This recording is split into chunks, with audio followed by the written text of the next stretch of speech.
Hello everybody, it's my absolute pleasure today to be interviewing Gary Stevenson as part of the LGMA Oral History Project. Gary's very well known in the industry, a role model for many, and it's a real privilege to be able to spend some time this morning with Gary to learn more about his journey as a local government professional. So we're going to launch right in, and I'm going to introduce you to Gary and ask Gary to talk about how he first became involved in local government and what attracted him to it. Thanks, Lisa, and thanks for the opportunity just to chat.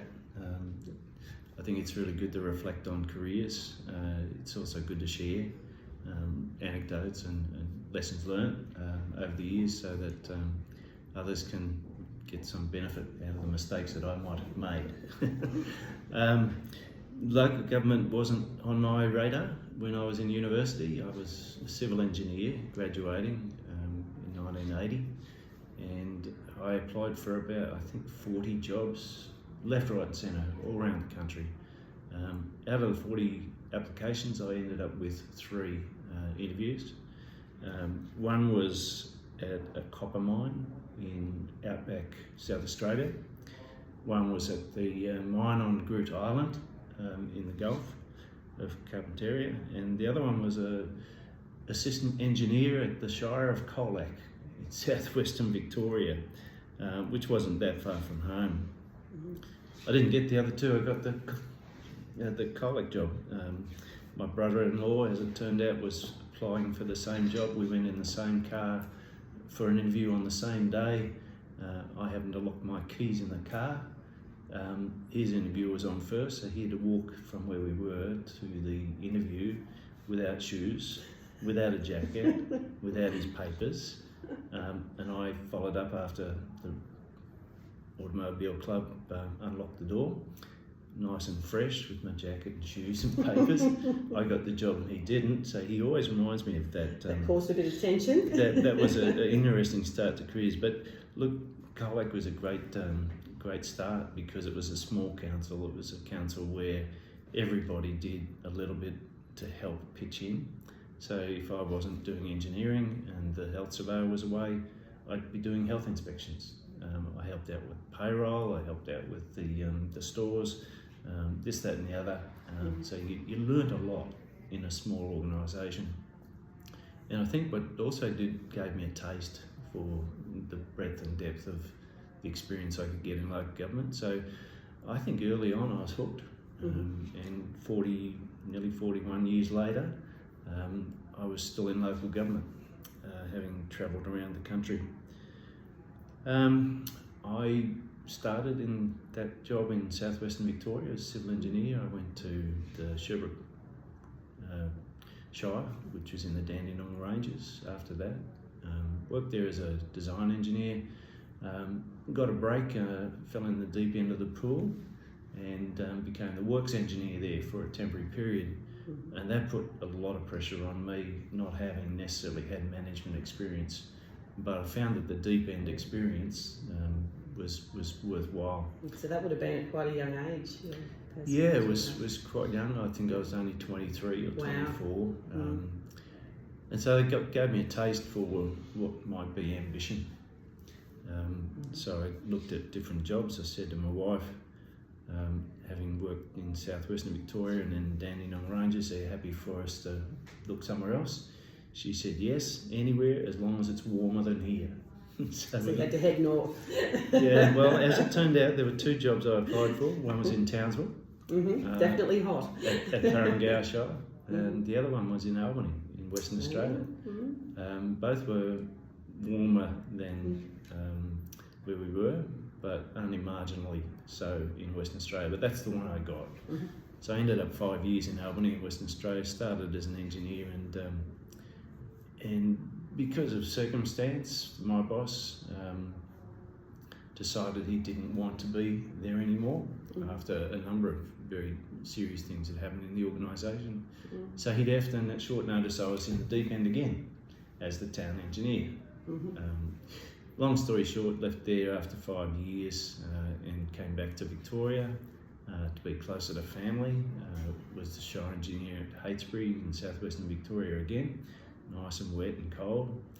And then the Jeff Kennett government decided to do amalgamations of councils. So again, long story short, I landed in the deep end again and became the CEO of the newly amalgamated council. That's 3.5 councils into one. And I guess what that meant was that I was accruing some experience, because not many people had amalgamated councils before. So after 3.5 years there, I looked further afield, and Queensland was anticipating the prospect of amalgamations. And so they were looking for people that had learnt lessons in the Victorian experience, even though it was different. Rockhampton City Council was attracted to the experience that I'd had, so they grabbed me, and I became the CEO at Rocky for 10 years. We had amalgamations again, and I was the interim CEO for the amalgamated council, and after, I think, successfully landing that, although I'm never sure because of de-amalgamations that follow sometimes, I ended up in Redland City Council. There for 4 and a bit years as the CEO, then went to Perth as the City of Perth CEO, the capital city in Western Australia. There for 3.5 years. That ended fairly abruptly with a bit of turmoil we might talk about later.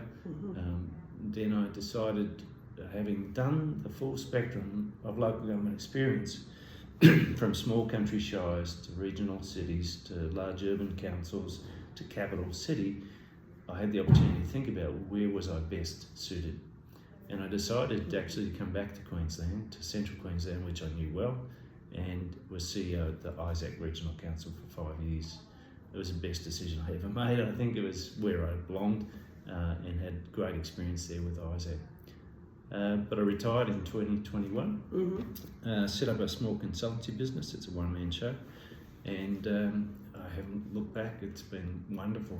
Nice balance of life and work, but great feeling of contributing back, helping others in ways that they particularly need at a particular time. So the consultancy work has suited me well, and that's where we've landed to today. That's fantastic. What a journey you've been on, lots of states and lots of different experience. There isn't much you haven't seen. How did you learn to be a CEO? How did you finesse your skills and strengthen what you needed to? Who did you look up to, or how did that work for you? I think the obvious answer is that you look to those that have been your CEO or your leader. So obviously the CEOs that I trusted and valued and learned from were real role models. People like Murray Jorgensen in Western Australia, who turned a council around from a basket case situation almost to being a well-organised, well-performing team in just a 2 or 3 year period. I saw the effort and the skill that he applied, particularly the skill in building the team feeling. So he was a real role model for me. Others like Merv Whelan in Heytesbury Shire, who taught me about being particularly good at managing the detail. So he wasn't a micromanager, but he knew where things were at, because he paid attention to the detail. I've learned from others that haven't necessarily been my CEO, like inspiring people in local government in the different states. Jude Munro was a great role model. I really enjoyed watching her career in Adelaide, St Kilda, Brisbane and since. And she helped me along the way, valued her experience. One of the things she gave me as a piece of advice that I actually rate as one of the best pieces of advice that I've ever had. When I was applying for the job at City of Perth, we had a lunch and she gave me a few tips about being a capital city CEO. And she ended up said, Gary, one piece of advice I need to give you. And I said, what's that, Jude? She said, you need to smile more. How brilliant, how brilliant. Such a little thing. Yeah. And I've always kept that with me. That's it was like she's so much deeper than that, but that was like a gem. That's a great message. Yeah, lots of other CEOs that I've worked beside or had interaction with. Kelvin Spiller, Victorian Queensland, Janet Dorr in Victoria, New South Wales. Gary Keller, Chris Rose and Dale Dixon, all locals around the Bridland, Gold Coast, Logan region. Working closely with them was wonderful. Colin Jensen, really good operator at both state level and local government. There's a lot of names there, and I guess it's interesting for people to hear. I often hear the story, people become accidental CEOs. It's not necessarily something they're planning, it sort of happens to them, but there are lots of people around to provide that support and guidance, and now you're playing that role for many other people, and you have throughout your career. But yeah, it must be interesting to go full circle on that as well. So yeah, some wonderful names there that I'm sure will resonate with lots of people. So you've been in lots of states, you've spoken about some of the impacts, political, de-amalgamation, all of those sorts of things. What have you observed in your time that might be interesting for people to learn a little bit more about? There's a number of things, Lisa. The first, I guess, the starting point for any local government is the legislation that gives it its power, that sets its path and how it should operate. So what I've seen over 40 years is legislation change an awful lot. Not only have we had new legislation that has brought emphasis to some things, whether it be workplace health and safety or environmental management, cultural diversity, but we've had the Local Government Act change in those 3 states that I've mentioned before, Victoria, Queensland and Western Australia, completely changed. So they were all working with old acts from the 1930s or the 1960s or the 1950s, and those were what you might call very prescriptive pieces of legislation. But in the 90s, the late 80s for some, the government of the day just chose to reform and modernise. So what they brought into the picture was what might be called general competency powers legislation, which says that a local government has a broad-ranging remit and has to make its own decisions as a level of government. That was, I think, somewhat refreshing for local government, and it was a bit of a purple patch, but what we've seen since then is a return gradually to prescriptive legislation, and whether it be the way that councillors are held to account or whether it be the various things that we have to do to produce a plan. The reversion to prescriptive legislation, I think, has been one of the things I'd be concerned about. Obviously, when I started, local government was a two-headed beast. So you would have a shire clerk and a shire engineer, or a town clerk and town engineer, a city engineer, city clerk. And at that time, it was a requisite that to be in that role, you needed to be approved by a board of examiners under legislation to be competent. Professional Development 101. And so I had to go through that to become a shire engineer. By the time I got to be a CEO, that had been set aside. And so now, and particularly through the amalgamations, both in Victoria and in Queensland, there's a lot of import of people from outside local government that did not have the knowledge or the skills. They could not have passed those exams. The Board of Examiners would not have approved them in the role, but they were imported at the judgment of the individual councils recruiting at the time to be the best people for the job. But I think since that time, this is over the last 20 years, 30 years, we've seen a continual issue in local government about retention and attraction of CEOs and senior managers for that matter. And so I think there's some things that we could reflect on over that time that would say maybe the decision being made about the appointment of a CEO has to be so crucially well managed. And if that's the case, and there's a degree of regard for loyalty and commitment, that we might see less of the attraction and retention issues that we've had over the last few decades. It's an interesting one. Can I just ask, those changes you've seen with regulatory and CEOs as well, is it consistent state to state? Are there the same trends? Do we follow each other in terms of how governments look at managing local government through legislation and otherwise, or are there any significant differences? And how easy or difficult is that to move between jurisdictions? Look, it's fairly easy to move from one jurisdiction to another, as I've learnt. There are nuances and there's particular aspects. There's the culture of the industry that is different from one state to the next. It's not the same being a general manager in New South Wales as it is being a CEO in Queensland or a CEO in Western Australia. The governments of the day also fluctuate and change in the way that they relate to and manage local governments. There are times when I've seen state governments have a disregard, a disdain for local governments. So that would be not unusual for the state government in that time to be quick to the trigger on a dismissal, or quick to the trigger on the appointment of a monitor or a advisor, quick to the trigger on sacking a council. New South Wales and Victoria, Western Australia is going through a bit of a patch at the moment as well, have been more prone to that. I guess it's important to differentiate between the states, and Queensland's probably been less prone than some of the other states to intervene in local government's activities and their performance management.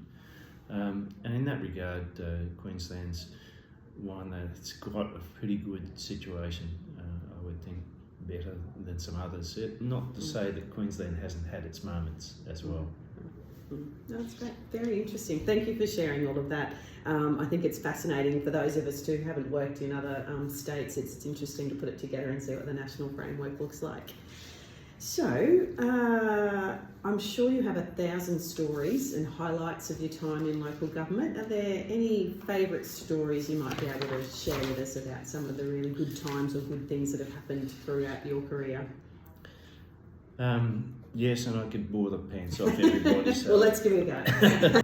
Look, I started as an engineer, so the highlight for me at the start and still to the end is that I love building stuff. I love creating stuff. Whether it's a road in the back blocks of southwestern Victoria, or whether it's the new traffic system in Albany, and when I left there, the ABC radio says Gary Stevenson's leaving. He's the roundabout kid, because I put roundabouts of each of the major intersections, and so I got that dove name. Rockhampton, we did some really great stuff building airports, the River Precinct, the first phase of that. The showgrounds was really important initiatives. I have to thank a local member, Rob Schwarten. In terms of building stuff, I was really fortunate in Redlands to be part of some of the initiatives that have long gestation periods. Whether it's Toondah Harbour or Redland Bay, the things that need to happen for the long term there, and I know it's contentious for some of those projects, but we put seeds in place to let those grow.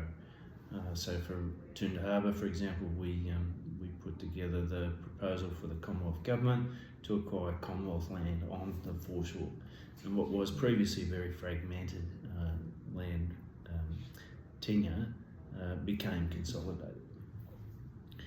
In Perth, I was fortunate to be there at a very exciting period.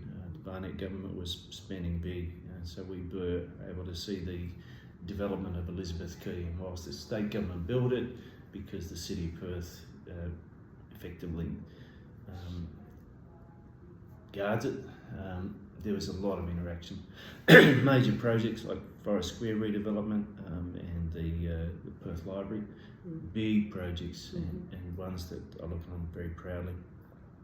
And then in Moranbah, just a simple thing like rehabilitating a community centre means a huge amount for a community like that, and they've gone on to do some really great initiatives.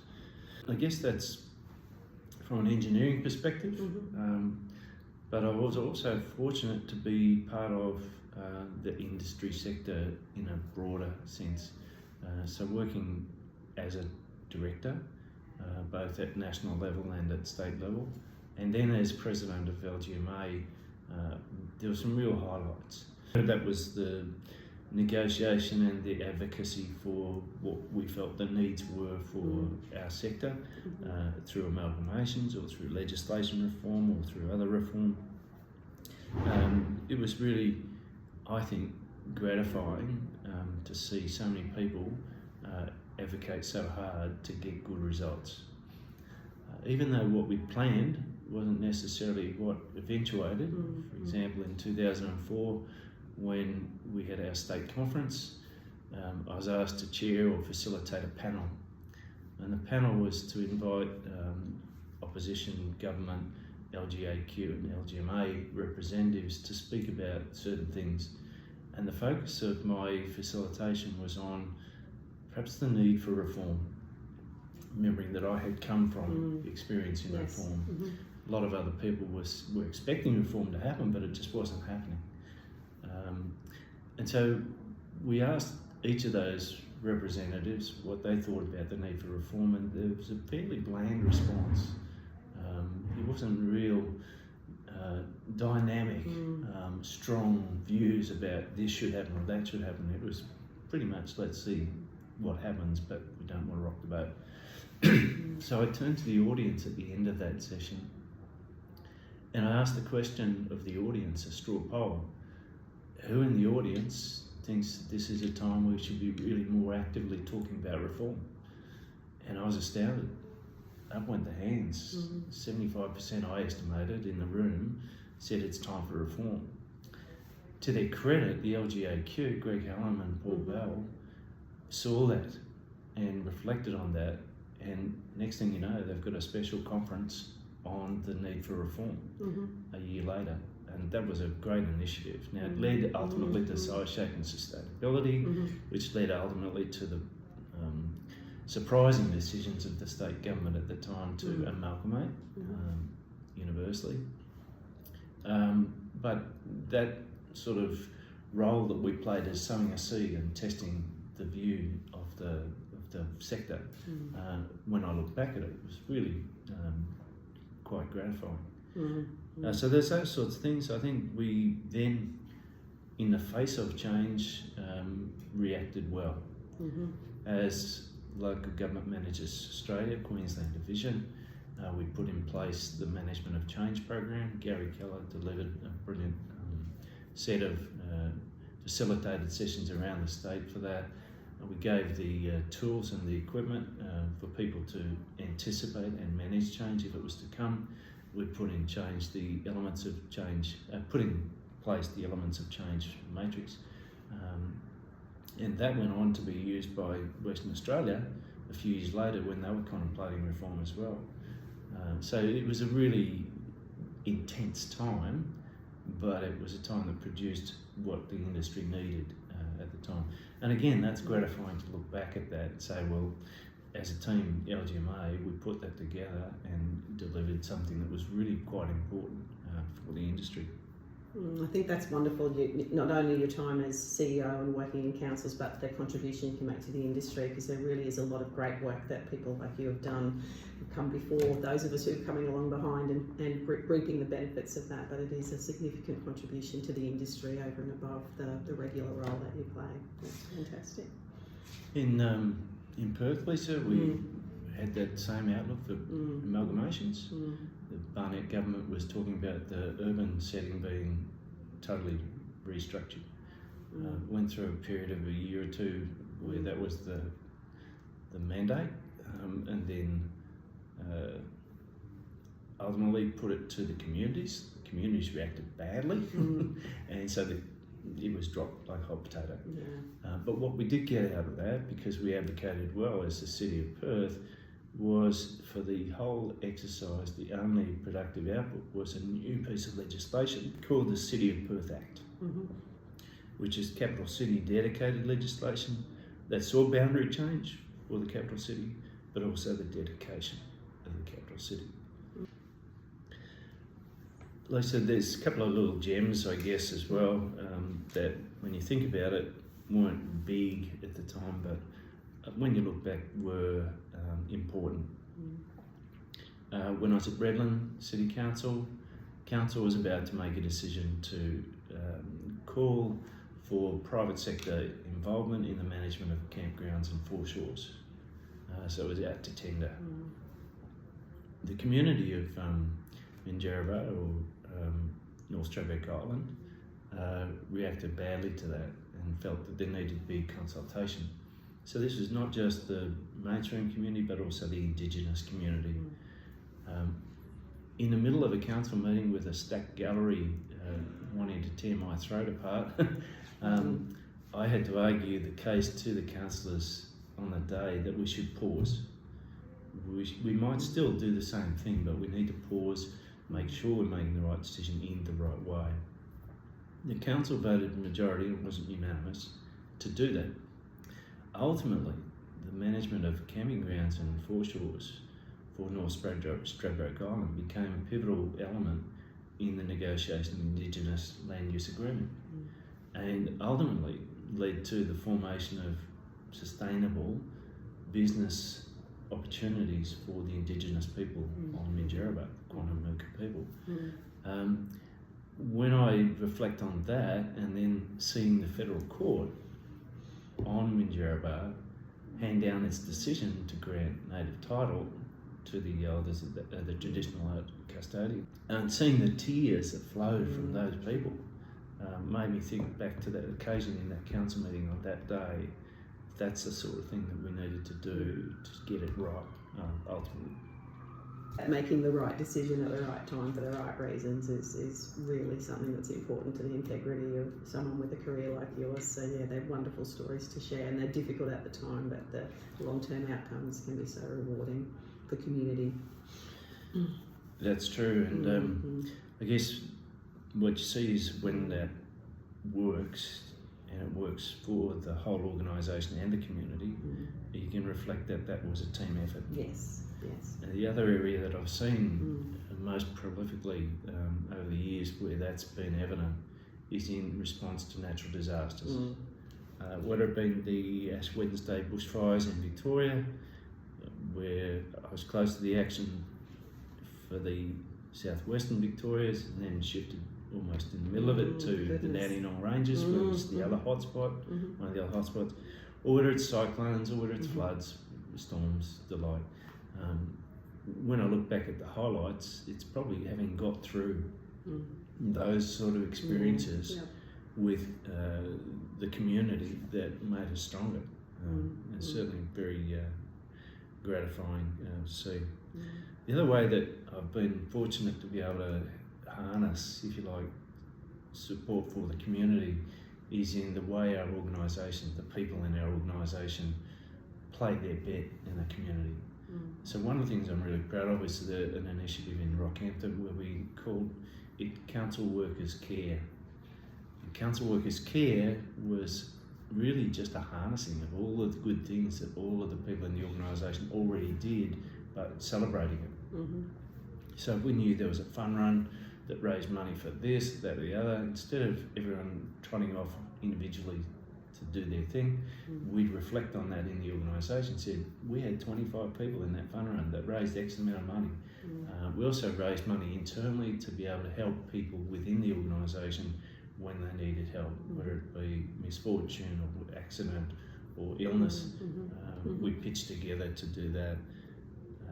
So that I think was one of the things that was a highlight for me, and it manifested in me shaving my head for charity no less than 5 times. Wow. And some of those quite funny times, like the 2004 or 5 conference where Tony Willow got shaved like a Krusty the Clown, and I got shaved like a Marilyn Manson a year later. Well, I hope there are photos to commemorate those special occasions.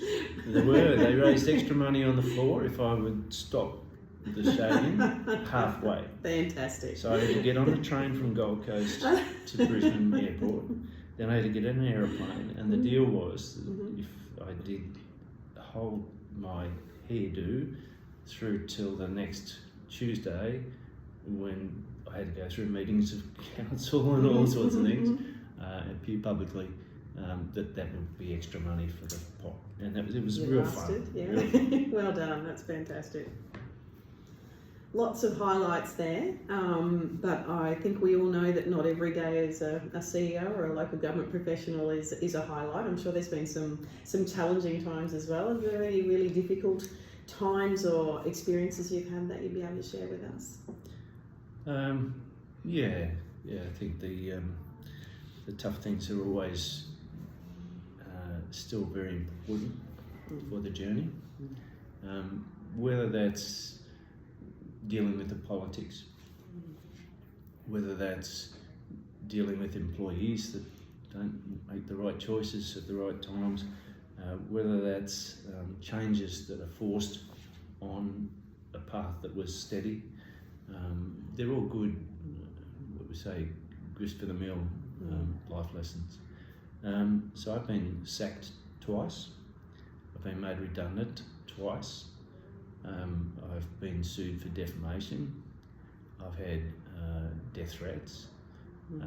So, when you look back at 40 years, you say, that's enough. Yes. But every one of those experiences will have made me stronger, and when you're in the deep end of the pool, if you don't know where the edge is, you're not going to get out. So what it made me was very savvy to knowing how to exit a situation or manage a situation or turn a situation around that's not exactly what you want it to be. I found that it was really important to have the right words in the contract of employment, so that if it was a termination of employment, it was done on fair grounds.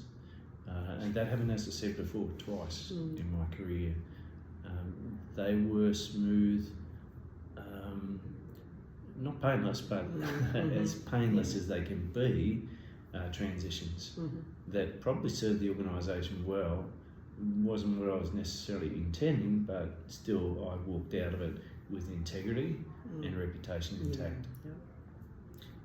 I'd seen too many situations where senior officers and CEOs in local government have made the choice to fight and haven't necessarily retained integrity and reputation and good health. So I think that's important to reflect that if you're in the deep end and you're going to find yourself in trouble, you've got to have a plan. Yes. Yeah. So definitely. that's one of the things I've learned. Yeah. With the City of Perth in particular, we went through a really rough patch where the Lord Mayor had been, and this is all public record, had been accused of having not declared interests. I won't go into the details. This is a 2,000-page inquiry report that anyone can read to see that. But what it meant was that it just totally turned upside down the organisation's its buoyancy at the time. So they're lessons that I've learned over time. And the other one that I guess is a low light, that for a CEO can be a trap, is because we deal with community. We often deal with the tough things in the community, whether that's the regulatory role that we play or the financial burden that we are on the community, or whether that's we're sometimes the middle of the sandwich between two disputing views, two disputing neighbours, two disputing communities for that matter. They are some of the toughest ones because you don't walk away with friends when you are trying to resolve what's almost an impossible thing to resolve. So there's some of the lowlights. I think it's fair to say the CEO's role is a lonely role, but the real value in being part of a network such as LGMA or the whole sector for that matter is that it's not lonely, because there are people you can turn to, people that can help without having to ask too much. That's been really important in my career. Absolutely, you've certainly been through a lot there. There's lots of varied experience, and as you say, that's what you learn from it. I think the good health is really important that you mentioned there too, the integrity, the reputation, that the good health, sometimes the cause can be at the expense of someone's health and well-being. So they're good lessons for us to all learn. And you've probably spoken about some of these things, but as a CEO, there's something that's worked particularly well for you? I know that you support LGMA by presenting at the Executive Management Program, and I'm sure you share some of these pearls of wisdom. Is there anything in particular that's worked for you that would be interesting for other people to hear about? Yeah, I'll run to them really quickly, but at the Executive Management Program, it's fortunate we get to spend the morning just talking about these particular lessons. When I do that talk, or I've done that talk many times, I just basically talk about 10 things that I didn't get from the textbooks, but were lessons that I apply all the time. So the first one was really that people are different. I use an analogy of doors. If I opened that door over there, it'd be this. But if I went to that door over there and tried to open it the same way, it wouldn't open because the handle would be on the other side, or the hinges will be different, or it's got a lock on it. And so the lesson there is that people are just like doors. If you don't understand how to open them up, you won't be able to manage them. And so in that regard, you've got to have a fair degree of awareness and sensitivity to the ways that you can manage different people. I learned that very early in my career when I tried to manage people in a way that wasn't necessarily going to work because I was probably patronising it. The second one is that people want stuff, so watch out for the person that knocks on your door as a new CEO. Oh, Gary, welcome to the job. I've been waiting for you to be appointed because the bloke before you was no good, or the lady before you was no good. And I've got this box of papers here I want you to have a look at and sort out my problems. And so you get stuck into that expectations of people wanting stuff, but not being able to deliver necessarily. So it's really important to be clever in assessing what's going on, why it's going on, but fairly wise. So there's that spectrum of clever to wise. You need to be wise in the way that you deal with it. So that's the second important one. Third one is it's about the team. I don't need to say much more than that. The fourth one is also a very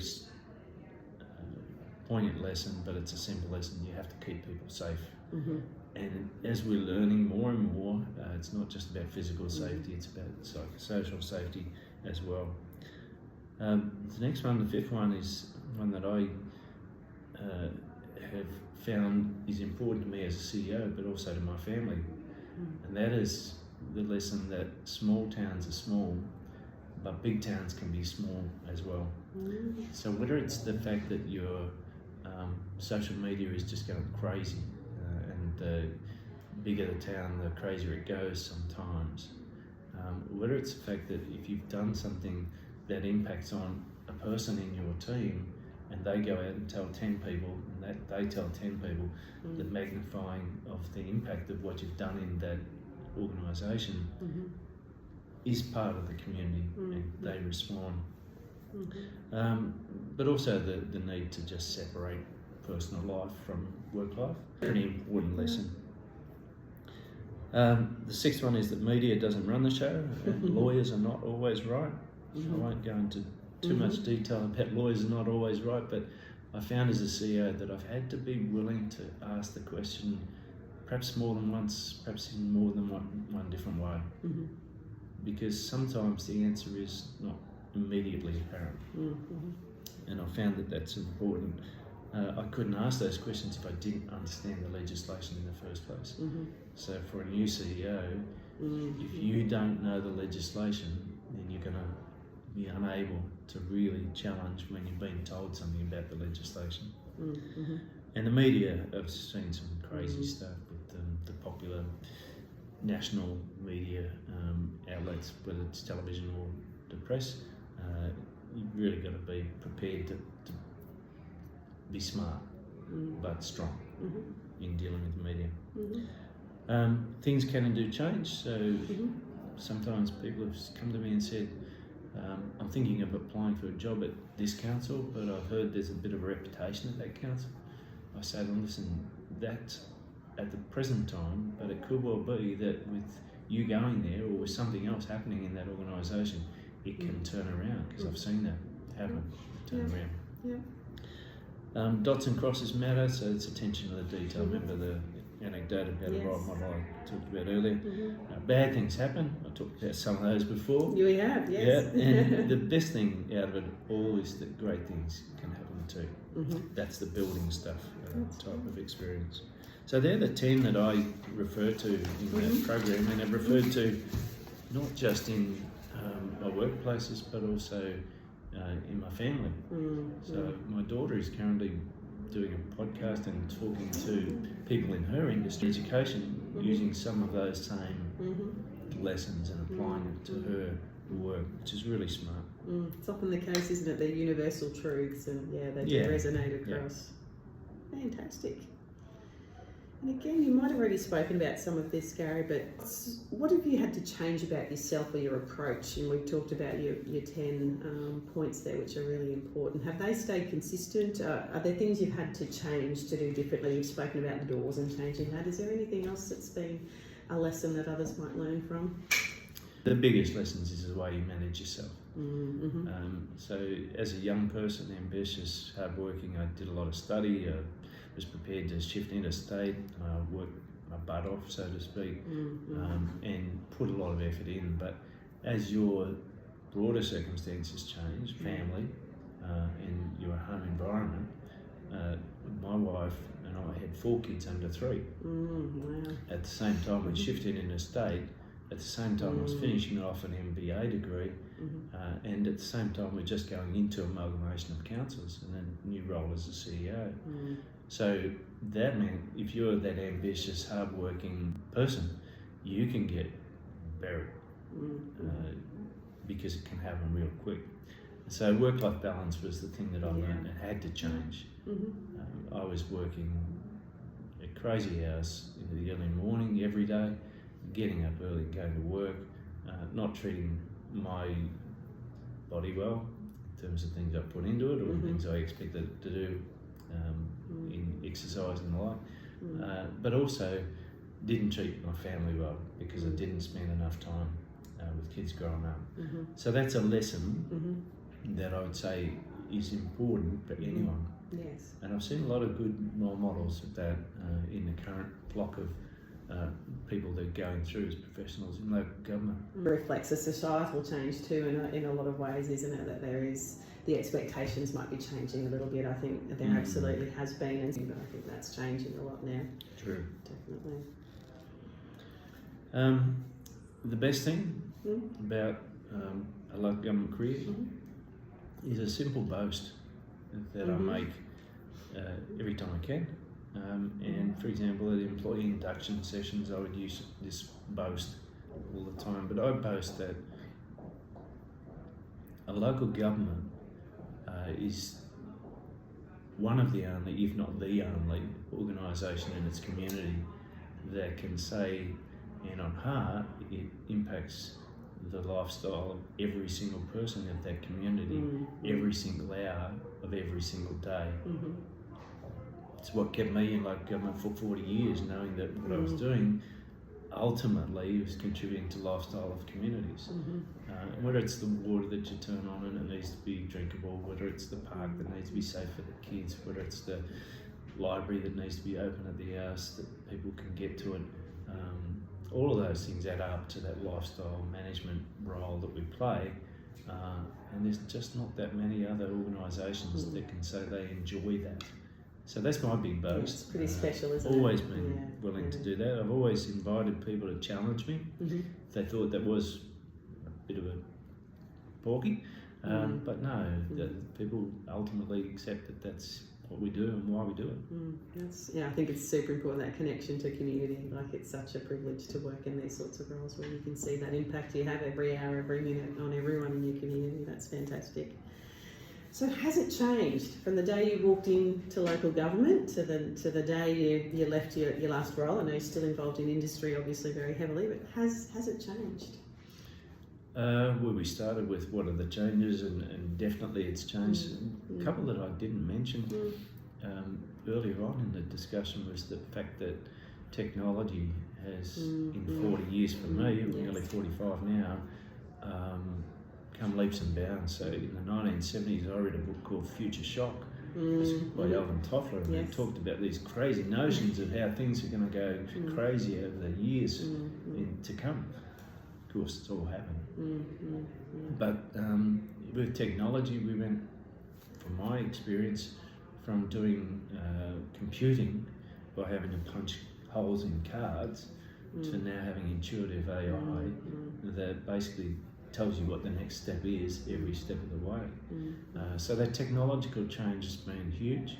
The other one that's gone with that, which has particularly influenced politics and the way we manage our communities, is social media. And it's been a wonderful communication tool. It's been wonderful for various purposes in the community, for all parts of the community, but it's got its risks.